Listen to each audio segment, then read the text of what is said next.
Good morning सारे भाइयों को।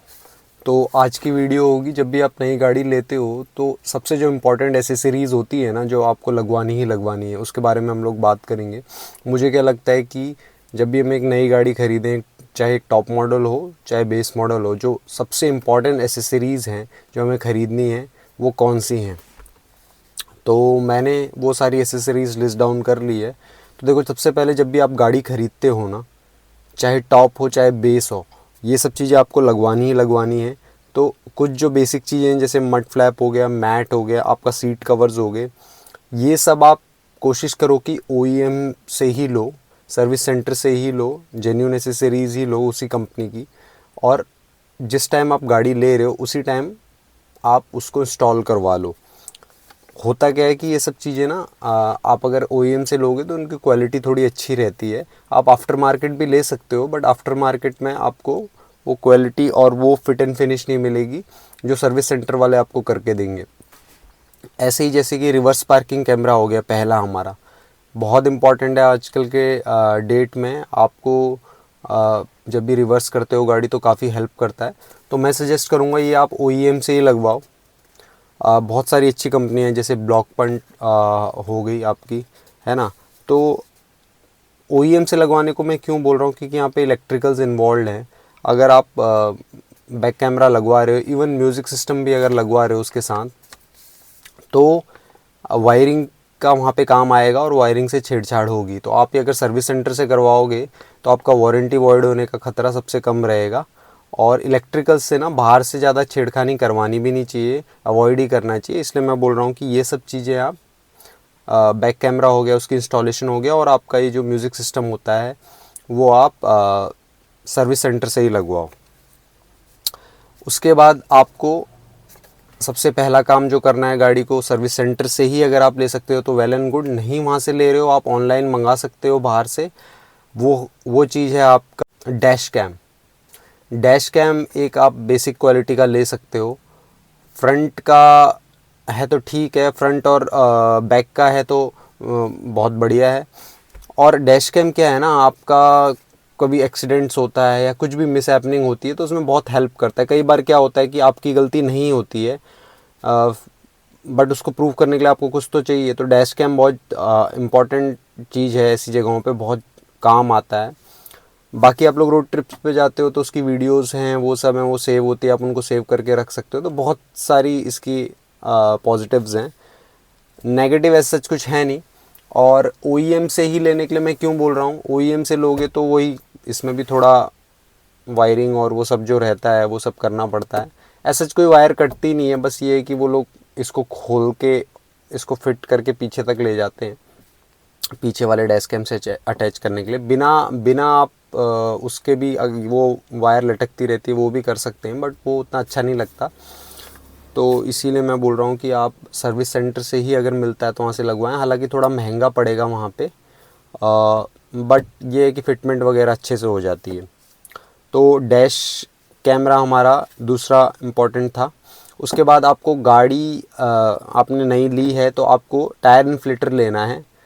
आप इसको ऑनलाइन मंगा सकते हैं, मेरे पास अमेज़न बेसिक्स का है।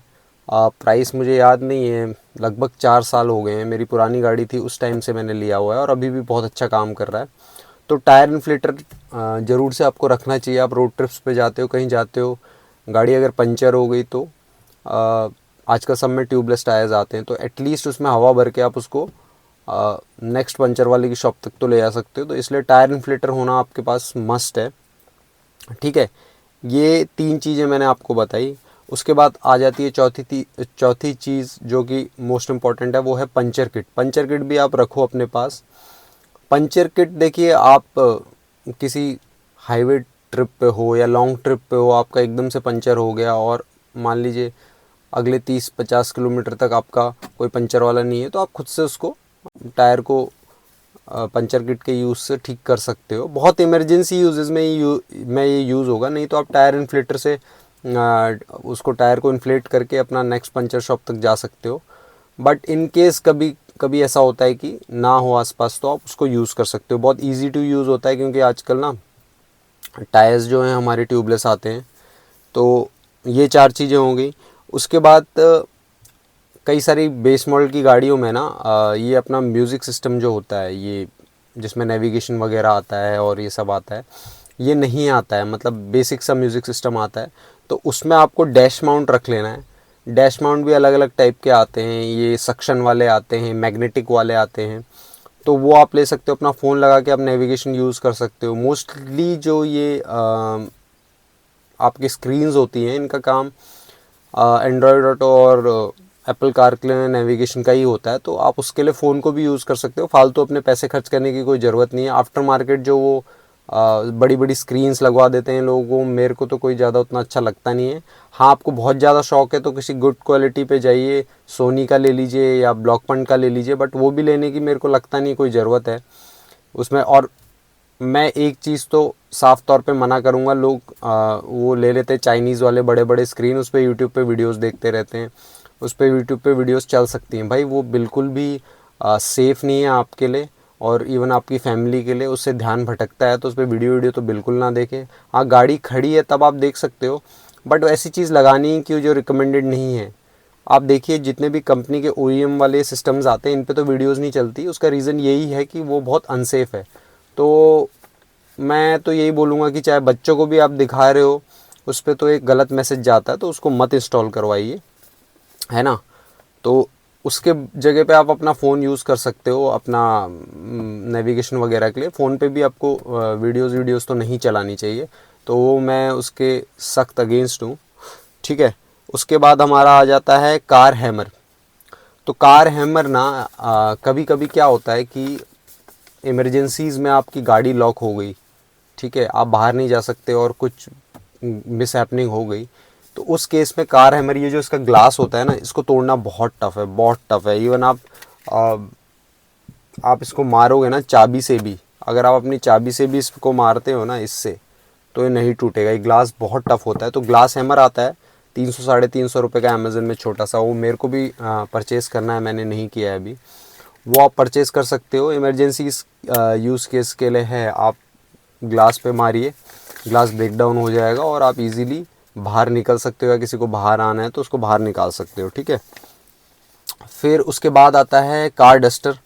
आपने नई गाड़ी ली है तो मैं तो सजेस्ट करूँगा कि जो कपड़े वाला आता है, जो सोसाइटी में आपके आता है, रोज़ गाड़ी को पोंछ के जाता है, उसको ना रखें, क्योंकि वो लोग सेम कपड़ा हर गाड़ी पे यूज़ कर रहे हैं, उसके स्वेल मार्क्स पड़ते हैं, स्क्रैचेस पड़ते हैं गाड़ी पे। आप एक डस्टर ले लें जो पासू का, हफ्ते 2 हफ्ते में एक बार अपनी गाड़ी खुद धो लें या बाहर से धुलवा लें, और आपको 2 हफ्ते में बस वो डस्टर को सुबह एक बार मार देना है गाड़ी पे।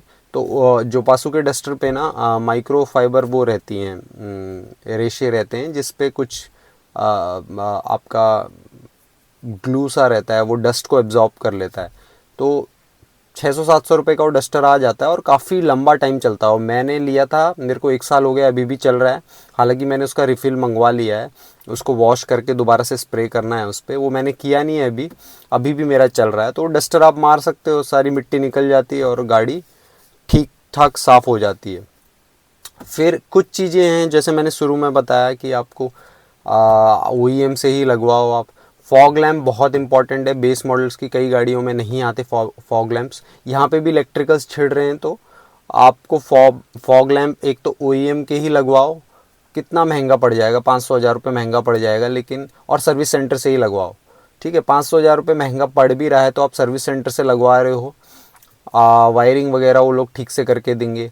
अभी हमने कई सारी वीडियोस देखी हैं यूट्यूब पे कि गाड़ियों में ना आग लग जा रही है बाहर की इलेक्ट्रिकल्स से, तो गाड़ियों को लेके आप करोल बाग मत जाओ भाई, वो पूरी गाड़ियाँ खोल देते हैं, ठीक है ना। वो सब करवाने की ज़रूरत नहीं है।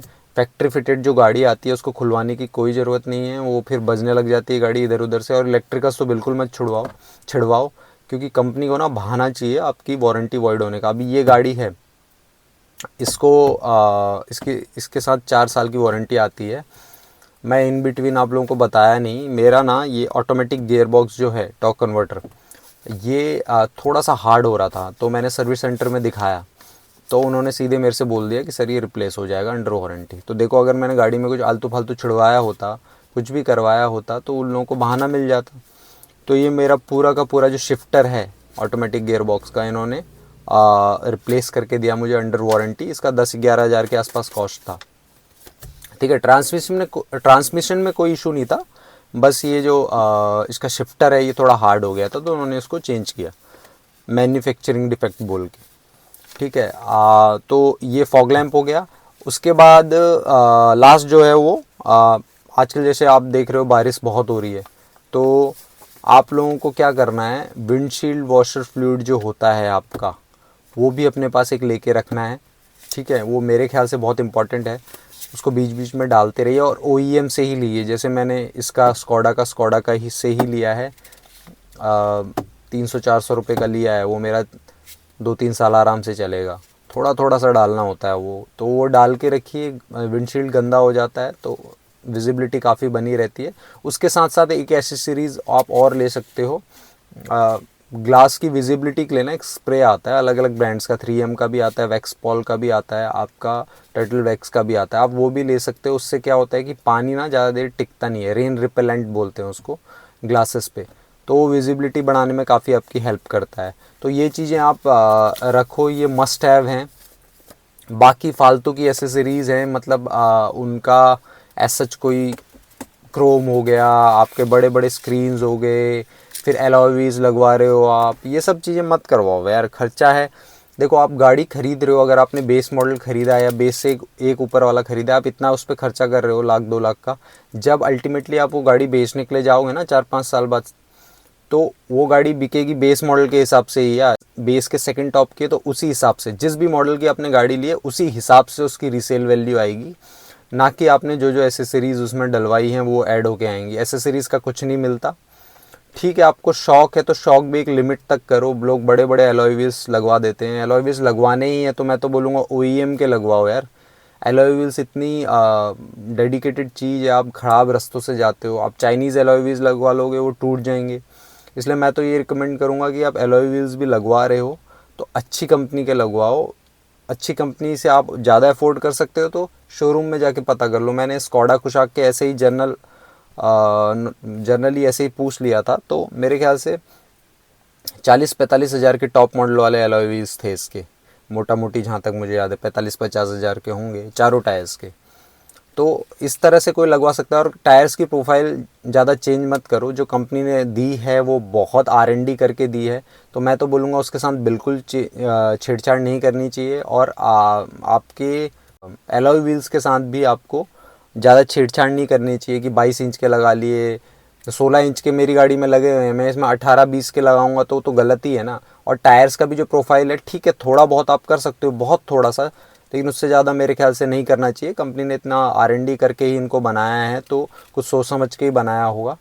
तो इन चीज़ों को ना आप वो करें। और बरसात के दिन है तो लास्ट में एक चीज़ और बोल देता हूँ, एक छाता मैंने गाड़ी के पीछे रखी हुई है पर्पल कलर की, आपको देख रही होगी, तो एक छाता ज़रूर रखो, है ना, ये बहुत काम आएगी। तो यही था आज की वीडियो में, ये सब थी कुछ बेसिक एसेसरीज़ जो आपकी गाड़ी में होनी ही चाहिए, ये मस्ट हैं, इनसे आपको बहुत हेल्प होती है। ठीक है, तो कैसा लगा वीडियो आप लोग ज़रूर बताइएगा। और यार वीडियो को सब्सक्राइब करो अगर आपको वीडियो पसंद आ रही है। वीडियो बहुत लोग देख रहे हैं, ठीक है, बहुत मेहनत लगती है, मैं वीक में एक वीडियो बनाता हूँ, उस पर रिसर्च करता हूँ विद माय जॉब। तो अगर आपको पसंद आ रही है तो चैनल को सब्सक्राइब ज़रूर करो, बहुत मोटिवेशन मिलता है। चलिए, वीडियो देखने के लिए आप सभी का बहुत बहुत धन्यवाद। Thank you so much. जय बजरंगबली।